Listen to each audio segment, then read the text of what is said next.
गुरु नानक देव ने बड़ी अच्छी बात कही है कि जिसके ऊपर भगवान कृपा कर देता है पूरी दुनिया उसके पीछे हो जाती है।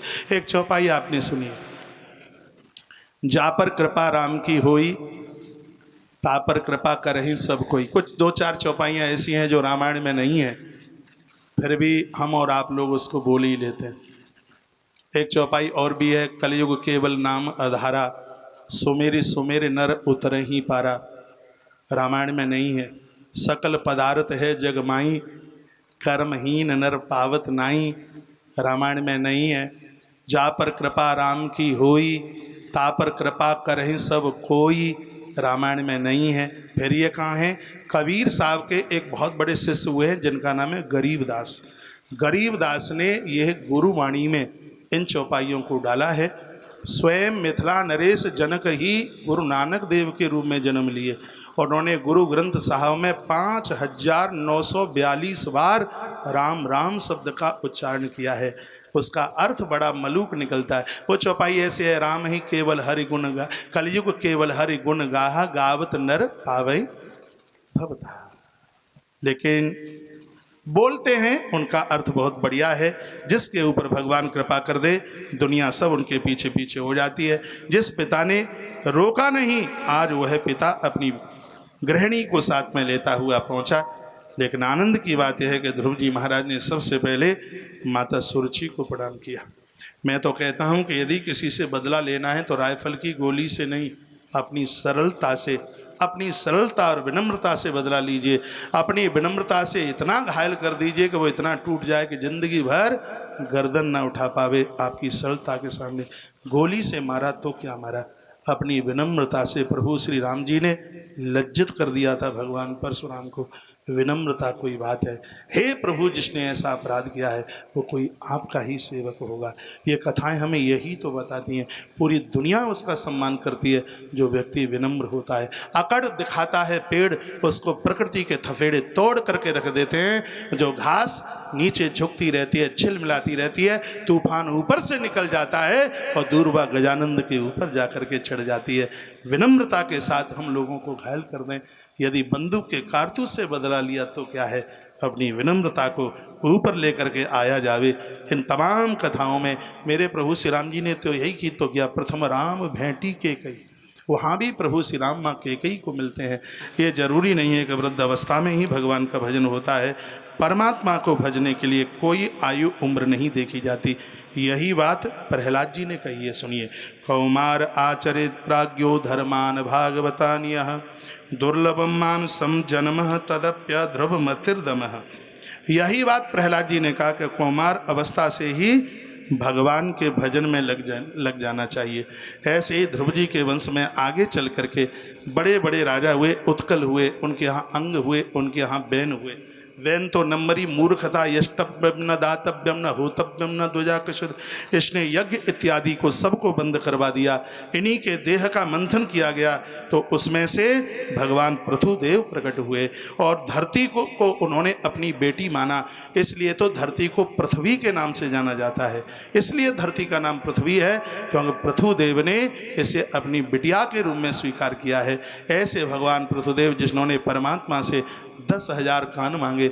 कितनी सुंदर बात कही, हे प्रभु, जहाँ लोगों की चुगली होती हो वहाँ मैं बहरा हो जाऊँ। ये बोलते हैं जहाँ लोग एक दूसरे की चुगली कर रहे हों मेरे बगल में तो मेरे कान फूट जाएं, मुझे सुनाई ना पड़े। 10,000 योजन दूर तक भी भगवान की कथाएं गाई जा रही हों तो मेरे कानों में 10,000 कानों की ताकत दे दीजिए। मेरे यज्ञ का मुझे यही फल दे दें। विश्वकर्मा के साथ उन्होंने एक बहुत बड़ा यज्ञ किया था जिसमें सनत कुमारों के साथ नारायण पधारे थे और यज्ञ का फल कभी निरर्थक तो जाता नहीं है। प्रभु ने कहा था कि हमसे कुछ मांग लो तो भगवान पृथुदेव ने कहा लोग किसी की चुगली करें तो मैं बहरा हो जाऊं और 10,000 योजन तक भी परमात्मा की कथा चल रही हो तो 10,000 कानों की शक्ति मुझे दे दीजिए। प्रभु ये कृपा कर दीजिए। ऐसे पृथुदेव की कथा का वर्णन उन्हीं के यहाँ प्रचेता, उन्हीं के यहाँ प्राचीन बरही और प्राचीन बरही के माध्यम से अद्भुत पुरंजन उपाख्यान का वर्णन किया जा रहा है। 5 मिनट में आपकी ले रहा हूँ। बहुत बहुत धन्यवाद है आपके लिए, इतना समय देने के लिए। आप प्यास से बैठे हैं। बोलो बांके बिहारी लाल की, श्री हनुमान जी महाराज की जय हो। एक दिन की बात थी, राजा प्राचीन बरही के यहाँ देव ऋषि नारद जी चल करके आए तो वहाँ देखा गया कि कुछ पशु जीव जंतु राजा के चमड़े को नोचने के लिए जा रहे हैं। तो राजा ने कहा कि ना जानामि महाभाग परमं कर्माप विद्वदी ब्रूहि मे विमलम ज्ञानम येन मुच्येय कर्म भी। हे गुरुदेव, मैं तो कुछ जानता ही नहीं, कौन से जन्म का ये मेरा दुर्भाग्य है, पशु पंछी मुझे खाने के लिए दौड़ रहे हैं। गुरुदेव, मुझसे क्या गलती हो गई? गुरुजी ने कहा भो भो प्रजापति राजन पशून पश्य त्वयाध्वरे। हे राजन, तुमने जीवन में कोई सदकर्म किया हो तो बताइए। प्राचीन बरई ने कहा गुरुदेव, मैंने जीवन में इतना सदकर्म किया, इतने यज्ञ किए, मैंने पशुओं की बहुत बलि चढ़ाई। देवर्षि नारद जी ने कहा जो पशु तुमने मारे वही पशु आज तुम्हारे चमड़े को नोचने के लिए जा रहे हैं। देवी देवता कभी पशुओं की बलि से, हिंसा करने से कभी वो प्रसन्न नहीं होते और ये गलती तुमने की। उस समय राजा ने पूछा हे गुरुदेव, मैं कैसे भटक गया? तो कहा जो संत भगवंत की बात नहीं मानता, ये संसार उसके लिए अधोपतन के लिए खड़ा हो जाता है। उसी संदर्भ में ये कथा सुनाई। सुनिए, देवर्षि नारद जी इस कथा के वक्ता हैं और नारद ने 84 सूत्र का इतना अद्भुत ग्रंथ प्रकट किया है जिसको नारद भक्ति सूत्र के नाम से जानते हैं, जिसमें सिर्फ 84 ही सूत्र हैं, लेकिन ऐसे 84 सूत्र हैं आहा कमाल कर देते हैं।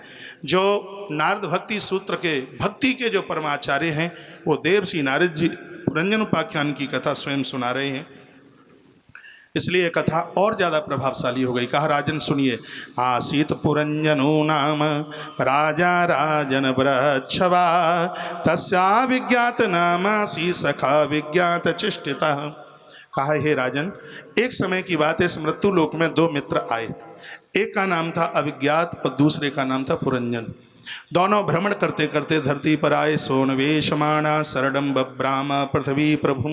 उन दोनों ने संपूर्ण धरती को खोजा, पूरी धरती का भ्रमण किया और भ्रमण करते करते एक दिन वो हिमाचल की तरफ पहुँचे। स एकदा हिमवतो दक्षिणे स्वस्वसानसु। हिमाचल हिम पर्वत की तरफ गए तो ददर सा नव भी द्वार भी पुरीम लक्षित लक्षणाम। उन्होंने एक बगीचे में बैठ करके एक ऐसा किला देखा, नवभी द्वार हम अभी। उस नगरी के उस किले के 9 दरवाजे थे। इन्होंने अपनी आंखों से उसको देखा। न साधु में नीता सर्वे भूतले यावती पुरा। ऐसा किला था कि उसमें कोई साधु नहीं था। कामान कामायानु सही, वहाँ पर सुंदर स्त्रियाँ रहती थीं, कामनियाँ उसमें रहती थीं। ये दोनों के दोनों मित्र उस बगीचे में बैठे हुए थे। इतने में क्या हुआ कि उस किले में से एक सुंदर स्त्री राजकुमारी निकलती हुई आ रही है।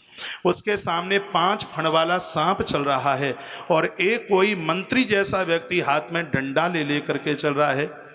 सुनिए, और इतने में वो चलती चलती उस बगीचे की तरफ आ गई। पुरंजन ने उसको देखा। राजन, पुरंजन की दृष्टि पड़ी और पुरंजन उससे बात करने को चल पड़ा। उनका जो मित्र था अविज्ञात, उसने रोकने की कोशिश की। कहा कि रुक जाइए, मान लो बात, पराई नारी का फण जिंदा नहीं छोड़ता, मेरी बात मान लो। लेकिन वो श्रीमान नहीं माने और वह उस स्त्री के पास पहुंच गए और जाके क्या बोले कि का तम कंजपला साक्षी कस्यासी यकुता सती। हे सुंदरी, तुम इतनी सुंदर सुंदर भौएं लेकर के कहाँ जा रही हो? तुम अपना परिचय बताइए कि तुम कौन हो। इसने जवाब दिया कि मैं कौन हूँ ये तो मुझे नहीं पता। आदमी को पता ही नहीं है कि मैं कौन हूँ, उसको मालूम ही नहीं है, पता ही नहीं है। गीता कहती है, वो मानता नहीं। गीता तो कहती है कि भैया, गीता तो कहती है कि उस अंशी के तुम अंश हो, लेकिन हम तो मानने को तैयार होते नहीं है। तो तुम कौन हो? का ये तो मुझे पता नहीं है कि मैं कौन हूं, लेकिन मैं सामने वाले किले में रहती हूँ। नारद जी ने उसको कहा विवाह करोगी? तो उसने कहा इच्छा तो है, लेकिन लज्जा बस में बोल नहीं पाती। इत्थम पुरंजनम नारी याचमानाम धीरवत अभिनंदत तम वीरम हसंती वीर मोहिता। जैसे ही वह मुस्कुराई, घायल हो गया पुरंजन, उसके साथ इसने विवाह कर लिया। वह लेकर के इसको किले में पहुंची। सुखदेव भगवान कहते हैं परीक्षित पुरंजन की घरवाली बनी, इसलिए लोग उसको पुरंजनी के नाम से जानने लगे। पुरंजन उसके चंगुल में ऐसा फंस गया, अभिज्ञात मित्र को तो उसने छोड़ दिया और इसके चंगुल में फंस गया और उसी के साथ बैठ करके भोजन करता है। रोती है तो रोता है वह। इसने 110 पुत्री और 11 से बेटों को जन्म दे दिया। इतना लंबा चौड़ा खानदान पुरंजन का बड़ा कि इसने 1100 पुत्र और 110 बेटियों को इसने जन्म दिया। हे राजन, इस किले के ठीक सामने एक चंडवेग नाम के गंधर्व का बहुत बड़ा भारी किला बना हुआ है। चंडवेग नाम का गंधर्व इस पुरी को बार बार लूटने की कोशिश कर रहा था, लेकिन दरवाजे पर वो बैठा हुआ जो 5 फण वाला सांप है, अभिस्मृत्यात्मान विज्ञातमं सखम सखे, भैया बिना कारण के मित्र को छोड़कर ये आने वाला, अब ये लुटने वाला है। 5 फण वाला सांप दरवाजे पर बैठा चंडवेग नाम का गंधर्व पुरी को लूटना चाहता है, लेकिन वह सर्प उस पुरी को लुटने नहीं देता।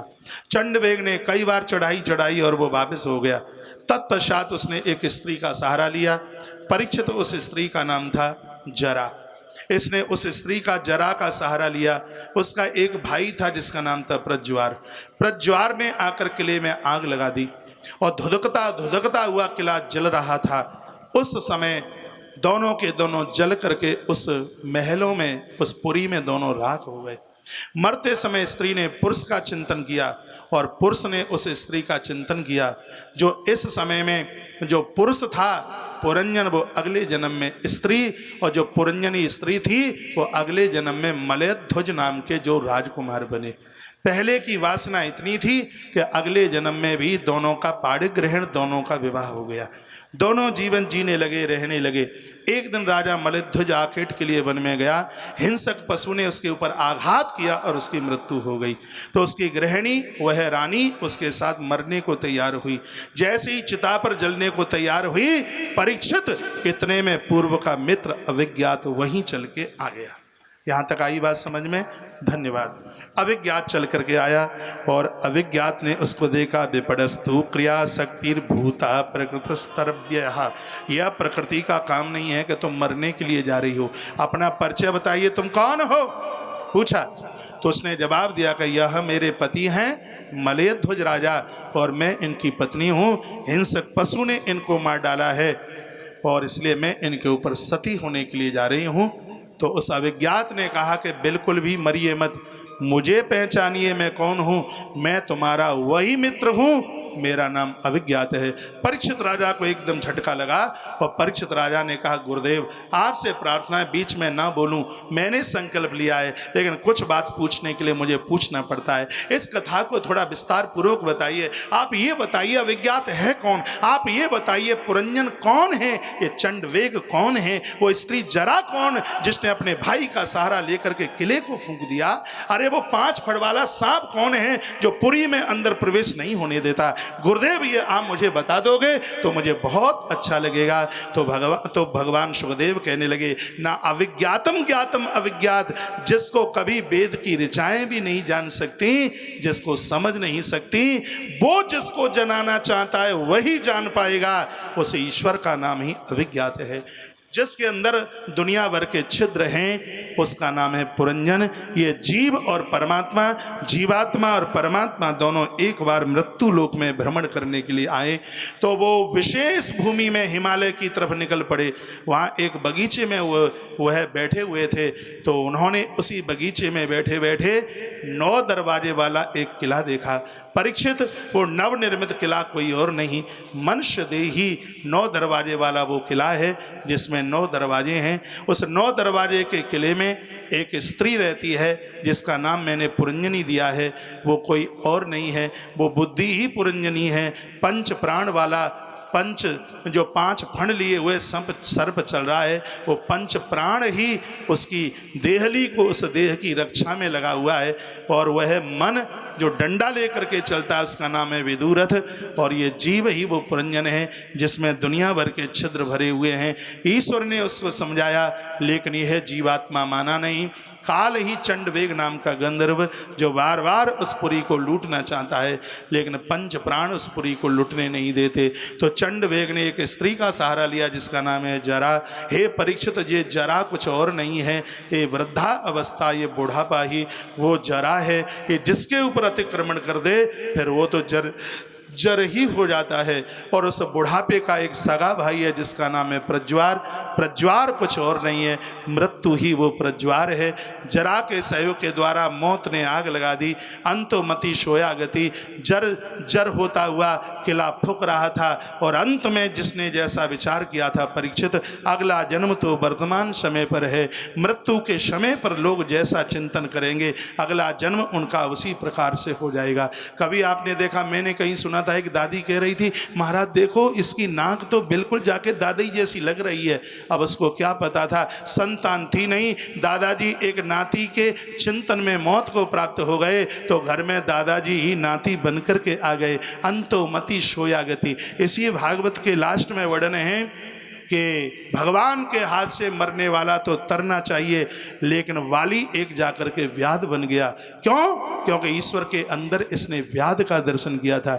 मारहु मोहि व्याध की नहीं, उसने परमात्मा समझा होता उसका उसी समय कल्याण हो जाता, लेकिन मृत्यु के समय पर उसके चिंतन में व्याध, तो उसको भी व्याध ही बनना पड़ा। अंतोमति में, अंतिम क्षणों में ये जीव जैसा विचार करेगा परीक्षित, जैसा सोचेगा उसको अगला जन्म वैसा ही मिल जाएगा। इस स्त्री ने पुरुष का चिंतन किया तो वह जाकर के पुरुष के रूप में, उसने स्त्री का चिंतन किया वो स्त्री के रूप में। इसलिए देवर्षि नारद जी भी कहते हैं दुर्गति उस पुरंजन की हुई क्योंकि उसने ईश्वर की बात नहीं मानी। हे राजन, जो परमात्मा की बात नहीं मानेगा उसकी तो दुर्गति हो जाएगी। ईश्वर कभी हिंसा की बात नहीं करता और तुमने इतनी हिंसाएं करी हैं, वही पशु पंक्षी तुम्हारा चमड़ा नोचने के लिए तैयार हैं। वो कभी धर्म नहीं हो सकता, सुखदेव भगवान कहते हैं, वो कभी धर्म नहीं हो सकता जिसमें हिंसा है, वो कभी धर्म नहीं हो सकता जिसमें कटुता है, वो कभी धर्म नहीं हो सकता जिसमें आलोचना है।